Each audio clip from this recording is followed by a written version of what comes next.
YouTube family, તમારું સ્વાગત છે મારા ન્યૂ વ્લોગમાં। આજે આવી ગયા છીએ સ્પેશિયલ રેસિપી સાથે। તો આપણે બનાવ્યો છે સ્વાદિષ્ટ સરગવાની સિંગનું શાક। તો અહીંયા સરગવાનું શાકની રેસિપી જોવી હોય તમારે તો વિડીયોમાં એન્ડ સુધી બન્યા રહેજો। અહીંયા મીડિયમ સાઇઝની સરગવાની સિંગ લઈ લીધી છે અને તેના કરી નાખ્યા છે કટકા। તો અહીંયા આવી રીતે બધી જ સિંગના આપણે એકદમ સરસ કટકા કરી લેશું, સુધારી લેશું। તો અહીંયા સરગવો સુધારીને રેડી થઈ ગયો છે। અહીંયા મેં મીડિયમ સાઇઝના કટકા રાખ્યા છે, તમે નાના મોટા કરી શકો છો। તો અહીંયા સરગવો ધોઈને એકદમ સરસ સૂકવવા માટે મૂકી દીધો છે। હવે કરી નાખશું વઘાર। વઘાર માટે ગેસની ફ્લેમ ઉપર લઈ લીધી છે તપેલી અને તેમાં નાખ્યું છે વઘાર માટે તેલ। હવે તેલને થવા દેશું એકદમ સરસ ગરમ। તો તેલ અહીંયા આપણું ગરમ થવા માંડ્યું હતું, ત્યારબાદ નાખી છે વઘાર માટે રાઈ। રાઈને એકદમ સરસ ફૂટવા દેશું। તો રાઈ અહીંયા આપણી બધી જ ફૂટવા માંડી હતી, ત્યારબાદ લીધી છે હિંગ વઘાર માટે, જેનો ટેસ્ટ બેસ્ટ આવે છે શાકમાં। હવે આપણે ડાયરેક્ટ એડ કરી દઈશું સુધારેલો આપણો ધોયેલો સરગવો। તો તેલમાં કરી લેશું એકદમ સરસ ફ્રાય।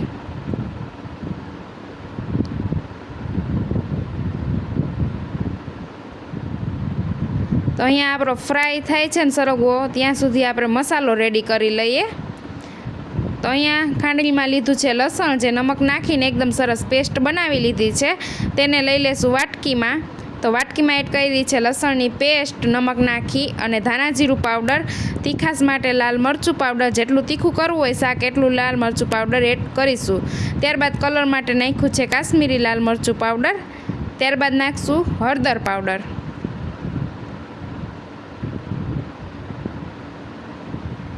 અહીંયા બધા મસાલા એડ કરી દીધા છે વાટકીમાં અને હવે એમાં નાખી દઈશું પાણી।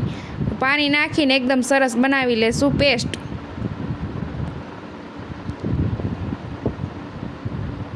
તો અહીંયા આપણી પેસ્ટ રેડી થઈ ગઈ છે ને ત્યાં સુધીમાં આપણો સરગવો પણ એકદમ મસ્ત ફ્રાય થઈ ગયો હશે।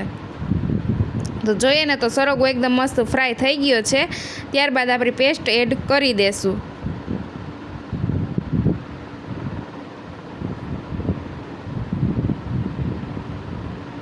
હવે એડ કરી દઈશું પેસ્ટ।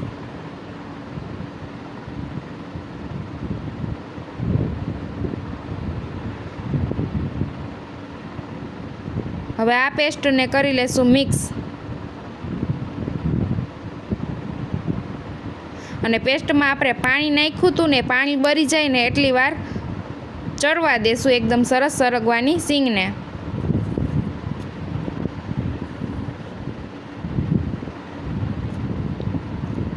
નમક સ્વાદ અનુસાર નાખીશું। હવે અહીંયા તેલ આપણું છૂટું પડી ગયું છે બધું, એટલે પેસ્ટ આપણી એકદમ સરસ પાકી ગઈ છે। ત્યારબાદ લીધા છે ઝીણા સુધારેલા ટમેટાં। તો ટમેટાને પણ એકદમ સરસ કરી લેશું મિક્સ। હવે ટમેટાં મિક્સ કર્યા બાદ આપણે નાખ્યું છે પાણી ને પાણી નાખી અને ઢાંકીને પાકવા દેશું શાકને।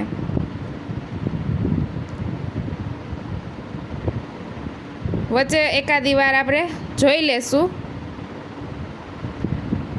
આપણી સિંગ બરોબર પાકી જવી જોઈએ।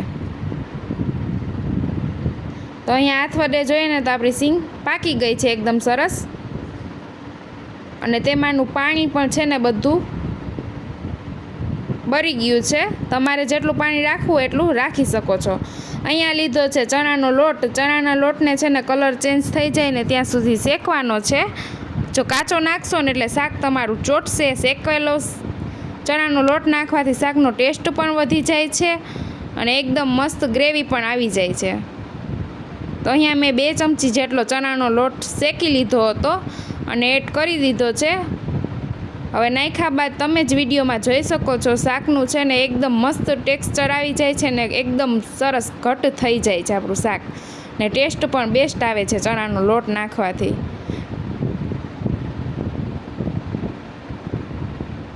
હવે ચણાનો લોટ નાખીને ફેરવીશું તો એકદમ સરસ શાક આપણું ઘટ થઈ ગયું છે। હવે ચણાનો લોટ પાકે ને એટલી જ વાર પકવવાનું છે.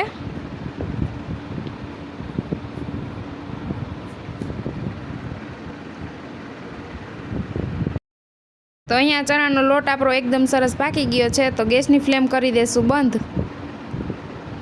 તૈયાર છે એકદમ સ્વાદિષ્ટ, ફક્ત મિનિટોમાં જ બનતો સ્વાદિષ્ટ સરગવાનું શાક.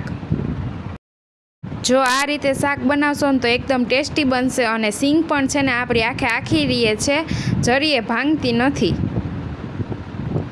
તો અહીંયા શાક રેડી થઈ ગયો છે. ત્યારબાદ લીધી છે ધોઈને એકદમ સરસ ઝીણી સુધારીને ધાણા ભાજી. તો હવે એડ કરી દઈશું ધાણા ભાજી, જેનો ટેસ્ટ બેસ્ટ હોય છે શાકમાં. તો તૈયાર છે વિટામિનથી ભરેલું સ્વાદિષ્ટ સરગવાનું શાક. આ રીતે એકવાર બનાવીને પછી કમેન્ટ કરજો કે તમને કેવી લાગી હતી ને આ રેસિપી. એકદમ ટેસ્ટી જ બનશે આ રીતે બનાવશો ને એટલે. જો તમને સરગવાની શાકની રેસિપી ગમી હોય તો આ વિડીયોને કરી દેજો લાઈક કરી દેજો, શેર કરી દેજો અને ચેનલને કરી દેજો સબસ્ક્રાઈબ, જેથી અમારા અવનવા રેસિપી વિડીયો તમારા સુધી મળતા રહે. Like, share and subscribe.